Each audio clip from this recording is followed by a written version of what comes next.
జై శ్రీమన్నారాయణ. ఈరోజు ఈ వీడియోలో మనం యంత్రోధారక హనుమాన్ ఆలయం గురించి తెలుసుకుందాం. హనుమంతునికి అనేక ప్రసిద్ధ ఆలయాలు ఉన్నప్పటికీ హనుమంతుడు పద్మాసనంలో దర్శనమిచ్చే ఏకైక క్షేత్రమే యంత్రోధారక హనుమాన్ క్షేత్రం. ఈ ఆలయం కర్ణాటక రాష్ట్రంలో హంపి పట్టణంలో విరూపాక్ష ఆలయానికి 2 కిలోమీటర్ల దూరంలో తుంగభద్రా నదీ తీరంలో చిన్న కొండ మీద కలదు. గర్భాలయంలో ఒక శిల మీద హనుమాన్ విగ్రహం చిత్రీకరించబడి ఉంటుంది. షట్కోణ యంత్రాలుగా పిలువబడే 6 మూలాల మధ్య హనుమాను పద్మాసనంలో కూర్చుని ఉన్న భంగిమలో ధ్యానముద్రలో దర్శనమిస్తారు.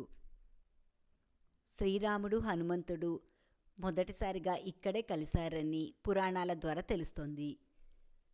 సుమారు 700 సంవత్సరాల క్రితం విజయనగర రాజుల కాలంలో వ్యాసరాజు అనే హనుమాన్ భక్తుడు హనుమంతుని కొరకు ఈ ప్రదేశంలో తపస్సు చేయగా హనుమంతుడు ఆయనకు దర్శనమిచ్చి ఇక్కడ యంత్రాల మధ్య విగ్రహ రూపంలో ప్రతిష్ఠించమని చెప్పగా వ్యాసరాజు ఈ స్వామిని ప్రతిష్ఠించారని చరిత్ర ద్వారా తెలుస్తోంది.